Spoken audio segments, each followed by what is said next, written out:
The observer, the observed, and the observation are all one. दृष्टा, दृष्टि और दृश्य सब एक है। अगर आपने कुछ ग्रंथों को पढ़ा है तो आप जानते होंगे कि ऐसा जिक्र भगवद गीता में हुआ है। जगत गुरु शंकराचार्य ने भी इस बारे में बोला है। त्रिपुरा रहस्य में इसी बात को प्रकाश, प्रकाशित और प्रकाशक के संदर्भ में कहा गया है। जिद्दू कृष्ण मूर्ति का तो ये पसंदीदा विषय था और इस पर वे कई बार बोल और लिख चुके हैं। तो क्या है ये ऑब्जर्वेशन और ऑब्जर्वर का एक होना? ये कैसे संभव है? क्योंकि हम साफ तौर पर जानते हैं कि देखने वाला और दिखाई देने वाला तो एकदम अलग होते हैं। और फिर दूसरी बात ये कि इस बारे में बात ही क्यों करनी है? ऐसा क्या खास है इसमें? इसमें ऐसा क्या गूढ़ ज्ञान छुपा है कि हर एक धर्मगुरु द्वारा और हर आध्यात्मिक पुस्तक में इसके बारे में बार बार बात की जा रही है? तो चलो इस विषय में पूरा अवलोकन किया जाए। पहला सवाल, ऑब्जर्वेशन क्या है? ऑब्जर्वर कौन है? दूसरा सवाल, ये अज्ञान के बारे में है या ज्ञान के बारे में? क्या ये ऑब्जर्वर, ऑब्जर्वेशन और ऑब्जर्व्ड हमेशा एक होते हैं, अज्ञानतावश एक होते हैं या परम ज्ञान की अवस्था में एक होते हैं? तीसरा सवाल, क्या इसे जानना जरूरी भी है? क्या हमारी जिंदगी ठीक नहीं चल रही है बिना इस बारे में कुछ भी जाने? आइए शुरू करते हैं। ऑब्जर्वेशन यानी ऑब्जर्व करना, अवलोकन करना। आमतौर पर ऑब्जर्वेशन का अर्थ देखने से लिया जाता है, मगर सही मायने में ऑब्जर्वेशन किसी भी सेंस ऑर्गन द्वारा संवेदन प्राप्त करने को कह सकते हैं, यानी देखना, सुनना, स्पर्श होना, गंध लेना इत्यादि। हमारा अगला सवाल था, ये ऑब्जर्वर कौन है? आपको ये जानकर आश्चर्य होगा कि ऑब्जर्वर वो है जो आध्यात्मिक दुनिया में अज्ञानी है या फिर हमारी दुनिया में नॉलेज रखने वाला है। नॉलेज होना यानी जानना। जिस वस्तु के बारे में हम जानते हैं उसके लिए हम कहते हैं I know about this thing. हम कब किसी वस्तु को जानते हैं? वो वस्तु जिसका कोई आकार होता है, जिसकी कोई कैरेक्टरिस्टिक्स या विशेषताएं होती हैं, जिसके बारे में हमारी कुछ यादें हैं, उसे हम कहते हैं कि हम जानते हैं। तो ऑब्जर्वर क्या हुआ? अगर मैंने एक जानवर देखा और कहा बकरी, इसका मतलब है मैं उस जानवर को उसके आकार से पहचान सकता हूं और अपनी याददाश्त से उसका नाम जोड़ सकता हूं। अगर थोड़ा गहरा सोचें तो हमारा किसी भी वस्तु या परिस्थिति का हर ऑब्जर्वेशन या अवलोकन तभी तक हमारे लिए कोई मायने रखता है जब तक कि हमें उस वस्तु या उस परिस्थिति के बारे में पहले से कुछ पता है, हमारी उसके बारे में कुछ मान्यताएं हैं, कुछ उम्मीदें हैं इत्यादि। या फिर यूं कहे, ऑब्जर्वर वो हैं जो इस सृष्टि को पूर्वाग्रहों से ग्रसित होकर अवलोकन करता है, क्योंकि बिना हमारे उस वस्तु या परिस्थिति के साथ पूर्व अनुभव के हमारे लिए वर्तमान में हमारे अवलोकन में ऐसा कुछ नहीं है जिसे हम पहचान सकें, नाम दे सकें या उसके बारे में कुछ सोच विचार कर सकें और आगे की कार्यवाही निर्धारित कर सकें। अब आप समझें क्यों हमारे सारे महत्वपूर्ण ग्रंथ ऑब्जर्वर को अज्ञानी मानते हैं।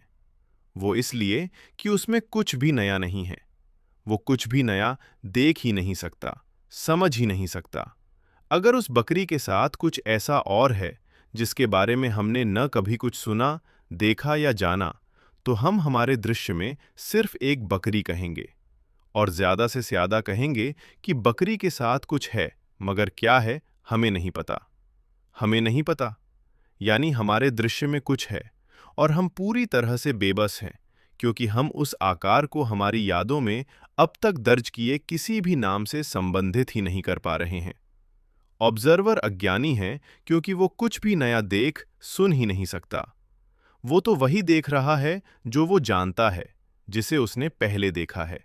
यानी जो दिख रहा है वो वही है जो देखने वाले के मन में है, उसकी यादों में है।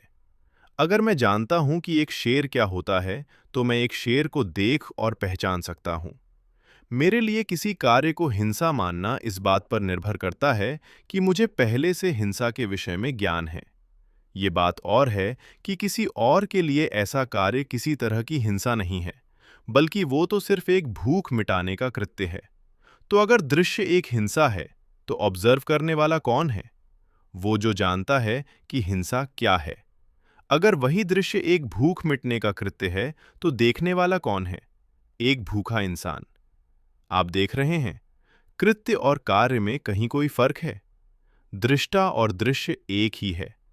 अगर दृष्टा बकरी जानता है, तो दृश्य एक बकरी है। अगर दृष्टा हिंसा जानता है, तो दृश्य हिंसा है। अगर दृष्टा एक भूखा है, तो दृश्य एक भूख है। The observer is the observed. The observer, the observed and the observation are all one. दृष्टा, दृष्टि और दृश्य सब एक है। तो हमने ये तो जान लिया कि अगर कोई ऑब्जर्वर है तो वो एक अज्ञान की स्थिति है, क्योंकि देखने वाला पूर्वग्रहों से ग्रसित एक मन है जो हर समय वही देखता है जिसके बारे में उसने पहले से कुछ देखा है, जाना है और अपना मन बना लिया है। यानी देखने वाला, दृश्य और दिखाई देने वाला सभी अज्ञानतावश। हमारा तीसरा सवाल था कि क्या इसे जानना जरूरी भी है? क्या हमारे जिंदगी ठीक नहीं चल रही है बिना इस बारे में कुछ भी जाने? आइए जरा सोचें कि अगर ऑब्जर्वर वो है जिसे पहले से ज्ञान है, यानी जिसने पहले से अपनी यादें और राय बना रखी है, और ये एक पूरी तरह से अज्ञान की स्थिति है, तो फिर ज्ञान की स्थिति वो ही हो सकती है जहां ऑब्जर्वर नहीं है। ऑब्जर्वर नहीं होना यानी कोई याद नहीं, कोई राय नहीं, कोई नॉलेज नहीं।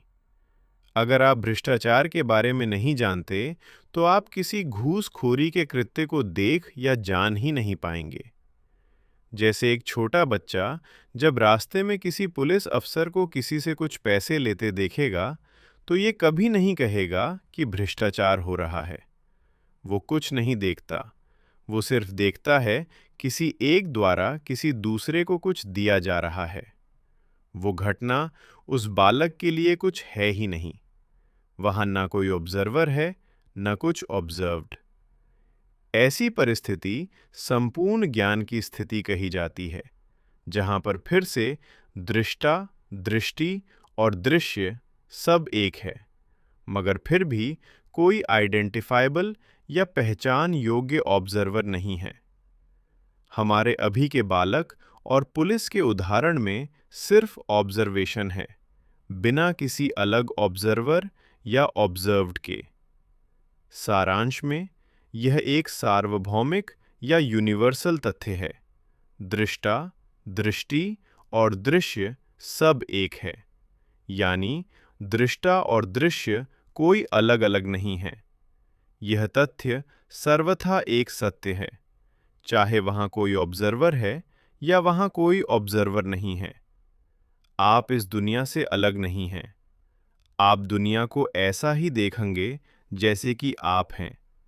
अगर आप परेशान हैं, तो आपको दुनिया में होता हर कार्य परेशानी के चश्मे से ही दिखेगा। The observer and the observation are the same, always.